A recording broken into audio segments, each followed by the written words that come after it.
Nous sommes en Angleterre, dans le canal de Bristol, à côté de la charmante petite ville de Bridgewater. Ville connue pour son église, son port et son chantier de centrale nucléaire. 2 réacteurs nucléaires de type EPR, commandés par EDF Energy, et le génie civil, qui va nous intéresser dans cette vidéo, est réalisé par Baylor, une co-entreprise fondée par Bouygues Travaux Publics et Laing O'Rourke. Ces 2 réacteurs ont pour objectif de remplacer une partie des anciens réacteurs nucléaires du pays qui sont en démantèlement.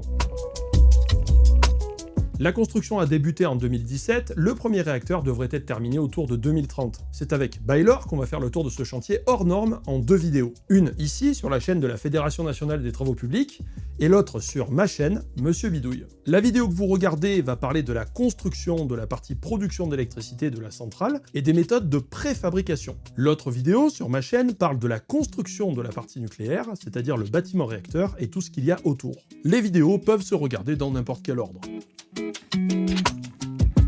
Pour se rendre compte où on va mettre les pieds, commençons par revoir un peu les bases. Toute la partie nucléaire est dans ce qu'on appelle l'îlot nucléaire, qui va abriter le réacteur et tous les systèmes nécessaires à son fonctionnement. Il y a le circuit primaire, avec l'eau liquide sous pression, qui récupère de l'énergie en refroidissant le cœur, et cède cette énergie au circuit secondaire via des générateurs de vapeur. La vapeur sort de l'îlot nucléaire et passe dans l'îlot dit conventionnel. C'est là qu'on produit l'électricité. Elle passe dans une turbine haute pression, puis dans 3 turbines basse pression. Les turbines sont entre l'arrivée de vapeur à plus de 70 bars et les condenseurs, qui sont des sortes d'aspirateurs géants avec une pression très basse, sous la pression atmosphérique. C'est cette différence de pression qui permet de faire tourner les turbines. Les condenseurs servent à condenser. En passant l'eau de l'état de vapeur à l'état liquide, le volume occupé est plus faible et donc ça crée une dépression. Pour pouvoir condenser l'eau du circuit secondaire, il faut refroidir les condenseurs avec un 3e circuit qui est alimenté directement par le canal de Bristol via 2 tunnels de 3,5 km de long, un pour chaque réacteur. Une fois passé dans les condenseurs, l'eau chaude est refoulée dans le canal via un tunnel de 1,8 km de long et 7 mètres de diamètre. Voici une vue satellite du site qui date de début 2024, quelques mois avant notre visite. Les 2 réacteurs sont ici. Ils sont identiques mais à des stades de construction différents. L'unité 1 est la plus avancée. Pour avoir une idée d'à quoi ça va ressembler à peu près une fois terminé, j'ai fait une modélisation 3D à partir des différents documents que j'ai pu trouver. La partie îlot nucléaire est ici, avec la gestion de combustible et tous les bâtiments de sauvegarde pour assurer la sûreté du réacteur. Ici, ce sont les groupes électrogènes de secours. On a ensuite l'îlot dit conventionnel, qui est la partie où on produit de l'électricité. On va visiter cette partie dans cette vidéo. Et enfin, la station de pompage pour le refroidissement. Il y a aussi les bâtiments pour le personnel et d'autres bâtiments auxiliaires, plus toute la partie électrique avec la sous-station qui raccorde la centrale au réseau national. Mais revenons à notre vue satellite. Une bonne partie de ce qu'on voit sur cette image, c'est des infrastructures temporaires pour le chantier. Sur ce type de chantier, chaque mètre carré est utilisé, soit pour du stockage ou des ateliers de préfabrication, ou encore de véritables immeubles temporaires pour les vestiaires, la cantine, les bureaux, etc. On a aussi une gigantesque usine à béton au nord-ouest qui est carrément approvisionnée par bateau. On va commencer notre visite à peu près ici. On est sur le bâtiment HL3 de l'îlot nucléaire de l'unité 2. Et on a profité d'avoir la vue sur le bâtiment turbine de l'îlot conventionnel juste devant nous. C'est Sophie, ingénieure, qui nous donne les explications. Et devant nous, la grosse structure qui repose sur les colonnes bleues, c'est la table de groupe. C'est la structure qui va recevoir la turbine et le générateur de la centrale. Cette table de groupe, elle repose sur 15 colonnes. En fait, c'est des colonnes hybrides. À la fois, on a une structure métallique qu'on voit là en bleu et à l'intérieur, elles sont remplies de béton. Les turbines et le générateur seront installés sur cet énorme bloc de béton. Tout ce vide, ce sera plus tard rempli d'équipements, de tuyauterie. Il y aura très peu d'espace vide, on va dire. Alors qu'aujourd'hui, voilà, c'est vrai que ça paraît, c'est une grande boîte. La table de groupe, qui est donc la structure en béton, elle est reposée sur 66 boîtes à ressorts. On les voit un petit peu se dessiner entre les colonnes et la table. Ça, c'est un système. Et pourquoi il y a des... Donc, c'est quoi? C'est des amortisseurs? C'est des amortisseurs, parce que donc, quand la turbine va être en fonction, va tourner, elle va créer énormément de vibrations. Ça permet d'isoler la table par rapport à ces supports. Ces boîtes à ressorts sont aussi des dispositifs antisismiques. Et la table, vous l'avez coulée directement là-haut ou vous l'avez portée? Coulée directement là-haut, ouais. On a eu une grosse contrainte de construction, il a fallu qu'on la coule en un seul morceau. Ça a été coulé d'un seul bloc? D'un seul bloc. Voilà, ça a été une contrainte du design, vu justement la quantité de vibrations qu'elle va devoir supporter au cours de sa vie. On n'a pas le droit à avoir de gens de construction pour vraiment avoir cette unité. Alors moi, la question que je me pose, c'est comment on fait pour couler un truc qui repose déjà sur quelque chose? Ça a été un énorme challenge. Donc on a construit un énorme étaiment, 800 tonnes de matériel a été nécessaire juste pour l'étaiement. Donc il n'y avait pas les colonnes bleues en fait. Alors si, les colonnes bleues étaient là, donc on a commencé par installer les colonnes bleues, on les a bétonnées, on a installé les boîtes à ressorts et ensuite on a construit l'étaiement tout autour des colonnes à l'intérieur et on a commencé ensuite à ferrailler la table de groupe. Donc on a 2500 mètres cubes de béton dans la table de groupe, 600 tonnes de ferraillage. On peut se voir un petit peu se dessiner sur les côtés des pièces noyées. Sur la table, on a plus de 1300 pièces noyées. Et on a 150 pièces qui nous ont été fournies par les Arabelle Solutions. Et ces pièces-là, beaucoup d'entre elles demandent de grandes tolérances d'exécution. Donc on était à plus ou moins 5 mm en absolu. Voilà. Ça pour nous, ça a été un assez gros challenge parce qu'il faut s'imaginer que voilà, on était à 18 mètres de hauteur à ce moment-là. On n'avait pas de structure béton autour de nous sur lesquelles s'appuyer pour pouvoir ajuster nos ouvrages temporaires, pour pouvoir garantir cette tolérance d'exécution. Donc il a fallu développer des méthodes de structure temporaire solides qui ne bougent pas pendant le bétonnage. Le coulage a duré 36 heures pour 2500 mètres cubes de béton, coulé en 13 couches successives. On les voit un peu là. On les voit un petit peu se dessiner. On a des poutres qui font 5 mètres de profond, des poutres qui font que 2,5 mètres. Tout ça, on a dû monitorer pendant le bétonnage pour s'assurer qu'on ait bien le béton qui soit placé de façon uniforme avec nos 4 pompes. On va aller voir plus en détail après sur place. Ouais. On était sur le mur là-haut, à cet endroit-là. Et là maintenant on est redescendu, donc là on est techniquement sous terre. Donc là on a la station de pompage qui est devant nous. La station de pompage, elle est où? Donc du coup c'est derrière là, c'est derrière ce mur là. C'est derrière ce mur exactement. Donc là on va rentrer dans le bâtiment turbine. C'est plus impressionnant au pied, hein. Vraiment là, quand on est tout en bas, c'est un sacré bestiau. Donc derrière moi, on peut voir la table de groupe qui va recevoir la turbine de la centrale. Tout devant, il y aura le générateur qui produira l'électricité sur la partie la plus étroite de la table. Et la turbine sera sur toute la partie arrière. Donc la table, au total, elle fait 60 cm de long et 20 mètres de large. La partie générateur a cette spécificité elle-même d'être reposée sur une autre structure béton. Donc on a dû faire en un premier temps. Ah, il y a une double structure béton. Ah ouais, on voit. D'accord. Et là, on voit bien se dessiner sur les parois de la table les pièces noyées qui permettront plus tard de venir fixer des équipements, de la tuyauterie ou des chemins de câbles. Puis on voit un petit peu dessous des poutres ces grosses boîtes noires. En fait, on a des ancrages qui traversent la table de haut en bas et qui permettront après, quand la turbine viendra se poser dessus, de l'ancrer et de l'attacher solidement à la table. Ce sont ces ancrages, en l'occurrence, qui nécessitaient une installation de tolérance de 5 mm, à la fois en verticalité mais en positionnement. Ouais. D'accord. On va avancer un petit peu. Parce que donc les turbines sont là-haut et là on est au niveau des condenseurs. Exactement, donc tout le volume qui est sous la table sera rempli par les condenseurs. Donc là on a l'arrivée des tuyaux d'eau qui viennent du canal de Bristol. Donc on a 6 tuyaux pour l'arrivée et on a 6 tuyaux de l'autre côté de la table pour la sortie qui va repartir vers la station de pompage. On voit un peu la taille du bouchon, ça donne une idée du débit qu'il va y avoir. Exactement, C'est ouais. vraiment gigantesque. Sous la table, donc toute cette eau ira dans les condenseurs où il y aura l'échange de chaleur entre le circuit tertiaire et le circuit secondaire. Pour gagner du temps et réduire les coûts, ça sera une structure en acier dont la construction débute ici, qui formera toute la structure autour de la table de groupe pour supporter tout le matériel. Et la structure métallique là fera tout le tour en fait. Elle fera tout le tour, elle remplira en fait tout l'espace autour de la table de groupe. Il faut faire le tour pour aller voir l'ancrage là-bas là. Hop, on voit la taille. Ça, les structures métalliques qui viennent se fixer là-dessus, voilà, juste pour l'échelle, hein, un peu la taille des tiges filetées, quoi. Et ça, donc, il y en a vraiment tout le tour. On en voit un peu là-bas aussi, là, tout le long, pour faire tout le tour du plateau où il y aura la turbine.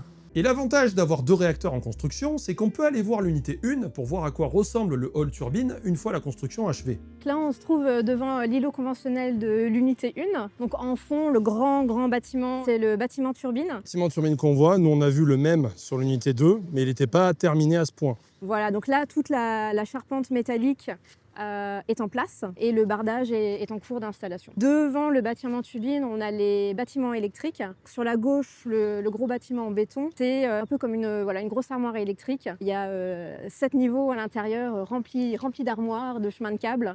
Et c'est de là d'où va être contrôlée, redispatchée toute l'électricité aux différents bâtiments de la centrale. Devant ce bâtiment électrique vont se trouver les différents transformateurs qui va après ensuite faire le lien avec la sous-station qui est à l'extérieur du chantier.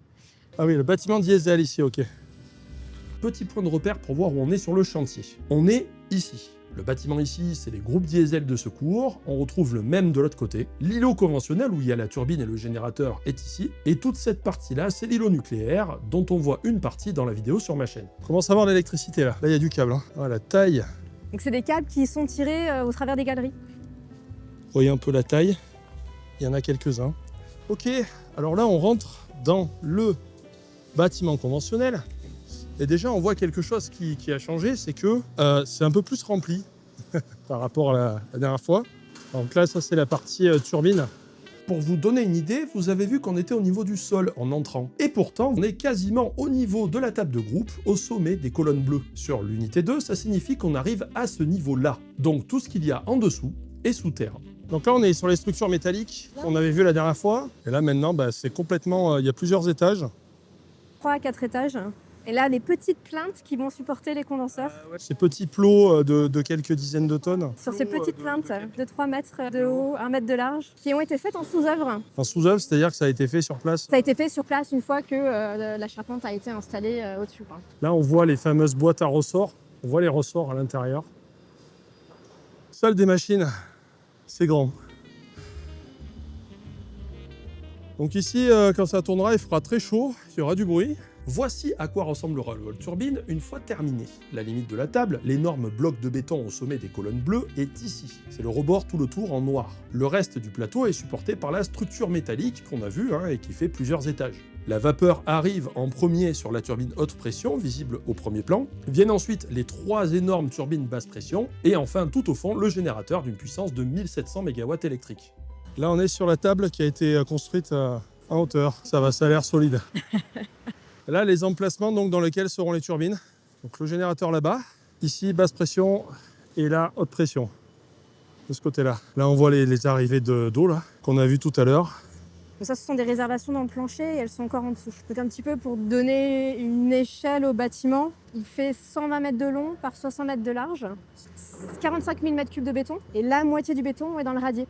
On a un radier qui fait 3 mètres de profond et après le reste du béton est dans les voiles périphériques, la table et les planchers intermédiaires. Comment on peut gérer tout ça pour ne pas oublier un truc? Il y a de lourds process qui sont en place qui nous aident à justement ne pas oublier.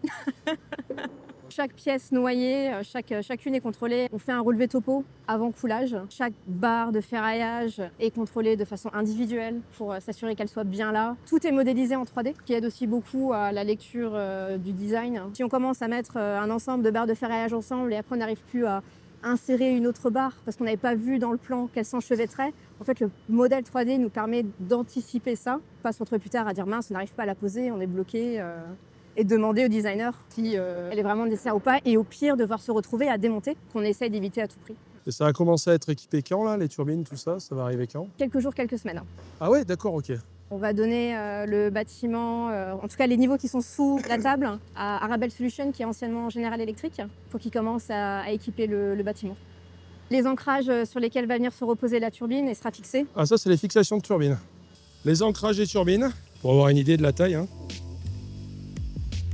Le génie civil d'une centrale nucléaire, ce n'est pas que couler du béton. Il faut placer des éléments dès la fabrication, comme les ancrages des turbines, on l'a vu, prévoir énormément de passages pour les câbles, la tuyauterie, voire intégrer certains éléments comme des réservoirs directement pendant la construction. On en parle dans l'autre vidéo. Tout ça demande d'utiliser beaucoup de structures temporaires, des éléments qui sont installés pour aider à la construction et qui seront enlevés par la suite. Ça va de l'étaiement pour pouvoir couler la table de la turbine à des portes temporaires en bois en passant par des structures métalliques conçues sur mesure pour faire des coffrages.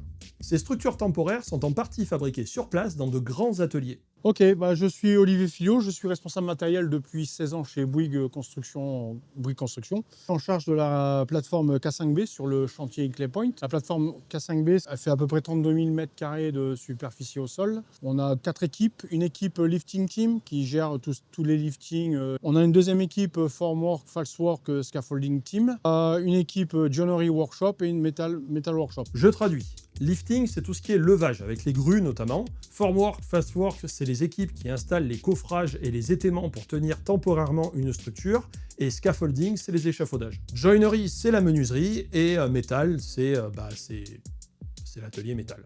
On a approximativement 110 personnels de toutes nationalités différentes, de toute origine, galloise, écossaise, anglaise bien sûr, forcément, irlandaise, Irlande du Nord, beaucoup de Brésiliens, des Italiens, Pakistanais, on a des Afghans, puis quelques Français, des Polonais, Roumains. Donc là, sur le côté droit, on a une première grue à tour, la CD, qui nous permet de charger, décharger les camions. Et nous, on récupère les coffrages, on les répare, on les met en entretien, et puis ensuite, on les stocke. Et ensuite, ça repart sur le chantier. On a une fonction support pour le chantier, de façon à leur fournir le matériel en temps, en heure et en qualité. À peu près 7000 m² de coffrage à réparer, à remettre en état. Et on gère cette plateforme, cette partie, tout ce qui est stockage. En face, vous avez la batching plant, c'est là où ils fabriquent le béton.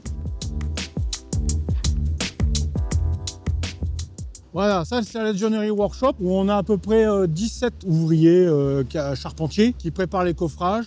Donc là, c'est vraiment toute la partie bois, on va dire. Purement bois, où on prépare des coffrages de tout type, de toute dimension. On a du timber, du C16, et puis on utilise le plywood. Alors, le timber, c'est du bois d'œuvre, du bois de construction. Et C16, c'est la qualité. Le plywood, c'est du contreplaqué. On reçoit les demandes du chantier en fonction de leurs besoins et après nous on fabrique en fonction du plan. On traite à peu près 80 dossiers en moyenne par mois. Et on a 8 stations où on a 2 charpentiers par station qui préparent les coffrages. Et ils sont supervisés par 2, ce qu'on appelle les blue hats, des chefs d'équipe. Et après on a ce qu'on appelle un grey hat qui gère l'ensemble de la production. Vous recyclez aussi les anciens coffrages, tout ça? Oui, ça nous arrive de recycler, ouais. L'utilisation d'un coffrage, c'est 4, 5, 6 fois maximum. Et après, avec les intempéries, le bois, il résiste pas. Parce que on a un exemple, là, c'est tout prêt, là. Il va être utilisé peut-être une fois, voire 2 fois. Et après, il va repartir en recyclage. On peut faire tout. On fait des fenêtres, on fait des portes, on fait des coffrages circulaires, on fait des coffrages courbes. Ils ont de l'or dans les mains, hein. Les menuisiers, ici, c'est vraiment... Ben ça, c'est les portes fabriquées par le... Vous disiez qu'ils fabriquaient des portes. Et on fait en fonction du plan, bien sûr, avec les cotes exactes du plan. Louis Coupard. Louis Coupard, c'est notre superviseur et il supervise l'atelier avec tous les menuisiers, donc tout ce qu'on a besoin en bois pour fabriquer. Et puis après, on essaie de faciliter en respectant la safety en premier et on essaie de faciliter leurs tâches. L'idée d'avoir fait un atelier menuiserie ici, c'est pour gagner du temps et de l'argent. D'aller à l'extérieur, on a tout sur place, on a un parc propre, on a notre propre main-d'œuvre. Tous les menuisiers sont qualifiés, ce qu'on appelle NVQ3. En fait, c'est des orfèvres de la menuiserie qu'on trouve un peu partout. On découpe et après des parties, elles sont notées et après ils vont assembler. Donc là on a ce qu'on appelle les CNC, c'est des machines automatiques, on met le plan et après on découpe, c'est des planches en bois qui font du maxi 40 mm et on découpe en fonction du plan de tout, des gabarits, on découpe de tout. Donc on a 2 CNC, on va découper les pré-parties. En fait c'est un gain de temps. Vous travaillez de la plaque bien épaisse, hein? Ouais, c'est juste 40 mm. Hein. 40 mm? Ouais. Donc ça, c'est des machines traditionnelles et en fonction de ce qu'on a besoin de découper pour fabriquer le coffrage, ils viennent, ils découpent. Ils sont tous habilités à utiliser les machines. Ça, c'est un exemple. Ça vient de la CNC. Ça a été découpé. Avant, on le faisait à la main.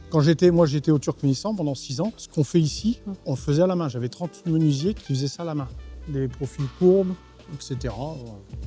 Ensuite, l'atelier métal workshop, ouais. Là, c'est plutôt du définitif, entre guillemets ou... Non, c'est du temporaire. C'est pas du définitif. Je vais vous montrer, on a une CNC aussi plasma. Donc ici, on a 9 stations où on a un soudeur par station qui, pareil que la joinerie, il reçoit les dossiers, les plans, et puis après, il découpe, il coupe, il soude, ils assemblent. On assemble au centre et on peut faire de tout ici. On voit ici un exemple, des tiges filetées avec des platines. C'est en fonction du besoin du chantier. Ici, on a préparé de A à Z cette pièce, par exemple. Ils sont tous découpés, une par une, les pièces, et puis après, ils les ont assemblés et soudés. Là, vous avez l'ensemble des équipes, à peu près 110 personnes. Donc ça, c'est le métal plus le bois. Tout le monde sur la plateforme. C'était pour le Nouvel An. On va passer sur une autre zone qui va nous permettre de voir concrètement quelque chose de très important sur ce type de chantier, la préfabrication. Les constructions aussi complexes ont tendance à multiplier le nombre de personnes au même endroit pour réaliser différentes choses. Ce qu'on appelle les coactivités. On doit aussi travailler en hauteur et on cherche à gagner du temps. Une des solutions à tout ça, c'est de préfabriquer des morceaux de bâtiments à part. Barthélémy Petit, Project Engineer de la Prefab Team sur Hinkley Point. Nous sommes une équipe d'une quinzaine d'ingénieurs qui travaillons dans ces bureaux et nous encadrons environ 140 ferrailleurs. Notre seul et unique objectif étant de produire des cages d'armature métallique préfabriquées pour les livrer au site. Au lieu de faire de la ferraille sur place, on va d'abord la fabriquer ici. Les cages d'armature préfabriquées sont des blocs de Lego et on prépare plein de petits blocs, plus ou moins gros. Quand je dis petit, on peut faire du 45 tonnes, comme on peut faire du 500 kg. On travaille pour tout le monde. On travaille pour Nuclear Island, on travaille pour Conventional Island, on travaille pour le Heatsink. On ne sait pas uniquement de la technique de l'armature, c'est un jeu de logistique, à savoir il faut avoir le bon élément prêt au bon moment pour l'envoyer sur site quand on en a besoin. Pour les intérêts de la préfabrication, clairement, accélérer le programme. Que les éléments soient prêts à être déposés sur une dalle dès qu'elle est coulée, plutôt que de l'assembler pièce par pièce sur site. Elle est déjà prête ici. Les autres avantages, le second, certains diraient le premier, c'est la sécurité. Parce que quand ils assemblent des ferraillages sur site, ils ont des conditions bien plus extrêmes que les nôtres. Ils travaillent en hauteur, il y a des trous partout, des échafaudages, beaucoup de coactivité. Et ici, l'avantage, c'est qu'on est dans un environnement contrôlé. C'est ce qu'on appelle une SPMT frame. C'est notre plus grosse frame. Elle peut transporter 30 tonnes de chaque côté. Ah d'accord, la structure rouge là, elle est déjà chargée là avec un... Avec un trier, ouais. Il y a un SPMT qui vient se glisser dessous, qui soulève tout. Ce qu'il appelle un SMPT, c'est un engin avec plein de roues. C'est très pratique pour transporter des charges lourdes avec précision. C'est une cage standard, un mur, tout ce qu'il y a de plus basique. Tout ce qu'il y a de plus basique. Moi, c'est vrai que dans ma maison, c'est comme ça. Oui. Alors, moi, j'avais jamais vu de diamètre de type C40, 40 mm avant d'arriver ici. Ah oui, et si on voit pas beaucoup de monde, c'est normal, c'est parce qu'on a tourné pendant la pause de midi. Pour expliquer, donc vraiment, cette partie-là, ça veut dire qu'il va y avoir du béton. En fait, c'est vraiment, quand on parle de béton armé, le armé, c'est ça. C'est l'armature du béton, tout à fait. C'est ce qui va structurer le béton. C'est énorme, ça pèse combien ça à peu près Oh, celle-là, elle va aller chercher dans 3 tonnes 5, je pense, quand elle sera finie, pas en l'état. L'avantage d'avoir un environnement contrôlé où on a de l'espace, c'est qu'on peut travailler à plat.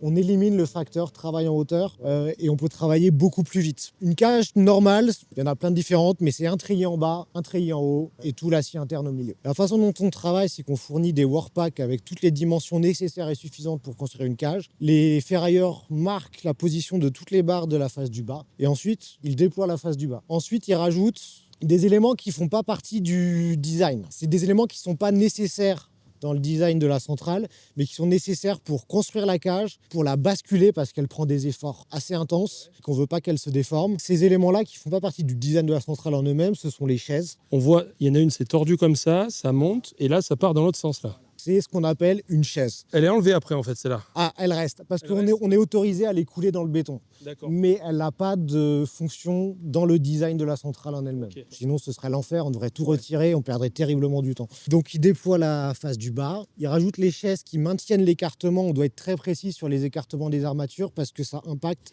la couverture de béton. Si la couverture de béton est trop grande ou trop petite, des défauts du béton apparaissent avec le temps. Pour ça, il faut qu'on maintienne l'espacement des barres très précisément. Le but, c'est que quand on livre les cages, en théorie, les side teams n'y touchent plus. Elles sont parfaites. La réalité est bien différente, mais c'est un autre sujet.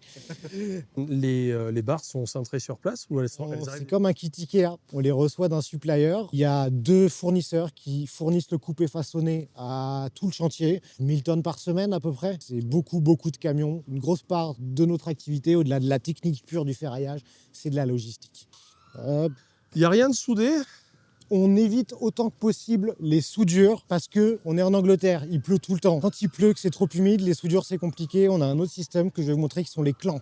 C'est comme en médecine, mais c'est pour de l'acier. Vous aurez noté, le bâtiment réacteur est très rond. Là, on voit la flexibilité de l'acier, mais c'est un élément courbé au rayon de courbure du bâtiment réacteur. Oui, alors ça, ce sont les clamps, justement. C'est ce qui nous permet d'éviter les soudures. Plutôt que de souder, on a un système avec ces clamps-là qui nous permettent d'éviter de souder. Là, les charpentiers sont en train d'assembler la structure qui servira à l'assemblage de tout un niveau du containment intérieur du dôme. On vient de l'atelier bois, justement. Ah bah voilà, c'est leur travail. Nous avons du coup là nos gabarits habituels sur lesquels on construit les éléments courbés. Ah, on voit la structure à courbée, ouais.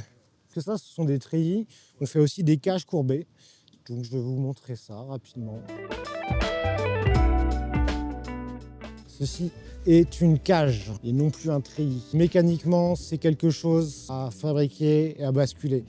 La quantité de ferraille qu'on met dans une centrale nucléaire, c'est incroyable. tout cas, merci pour toutes ces explications. Pas de souci, avec plaisir. J'aurais pu vous en raconter pendant des heures. Mais la préfabrication ne s'arrête pas au ferraillage. On a fabriqué des pièces plus grosses.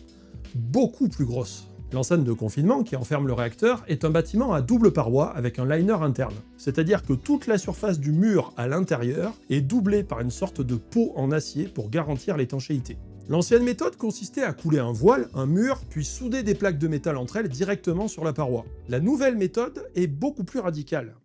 Donc ces bâtiments-là servaient à faire le liner à l'intérieur du bâtiment réacteur, ok. Oui, exactement, en préfabrication. Donc toutes les pièces sont amenées par transport maritime, puis soudées en place avec le couvercle dessus. Donc on est en dehors de la pluie, sur un environnement plus contrôlé. Il y a plus de contrôle qualité qu'on ne doit pas coordonner avec les activités de chantier. Par exemple, donc quand on compare avec un Flamanville, tu avais beaucoup de soudure fait sur chantier, donc beaucoup de coordination à faire. Parce que la nuit, bien sûr, il faut faire les contrôles de soudure ou quoi.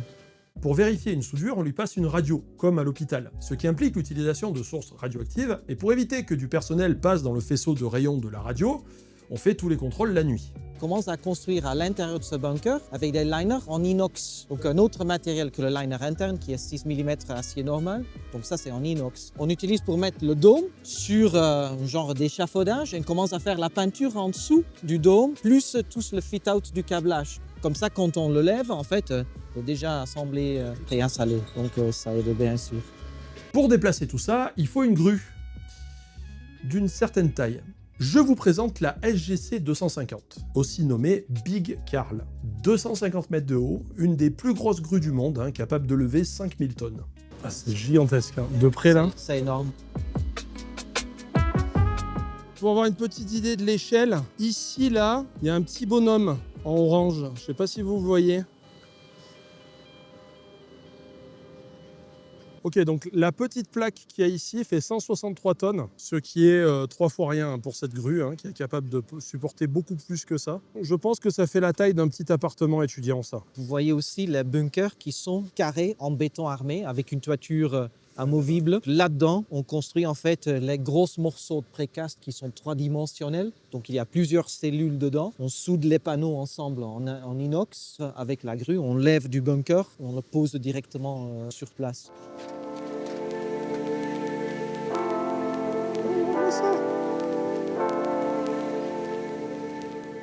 On pourrait se dire que la construction ici en Angleterre est identique que le PR de Flamanville par exemple. Mais en fait, il y a eu beaucoup de modifications. Plus de préfabrication et de modularisation. Le liner métallique est un bon exemple de ça. Une autre amélioration, et pas des moindres, c'est de fabriquer des paires de réacteurs au lieu d'un seul. Ça permet d'avoir les équipes et le matériel sur place pour 2 constructions décalées dans le temps. C'est particulièrement visible pour la grue Big Carl, qui peut se déplacer entre les 2 unités. On loue une grue pour 2 réacteurs. Là, il y a quelqu'un pour avoir une idée de l'échelle.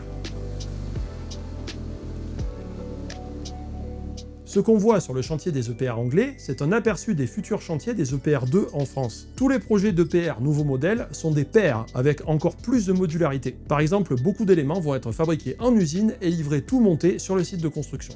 Il y aura toujours de la préfabrication sur place, mais on se fera livrer un maximum de parties pré-montées qui seront assemblées ailleurs à des kilomètres de distance. C'est d'ailleurs déjà expérimenté sur le chantier de Hinkley-Point-C. Par exemple, il y a une usine à Bristol qui fabrique des ferraillages. Depuis notre visite, la cuve a été livrée dans l'unité 1 et les premiers éléments sont livrés dans le hall turbine. Le chantier devrait se terminer autour de 2030.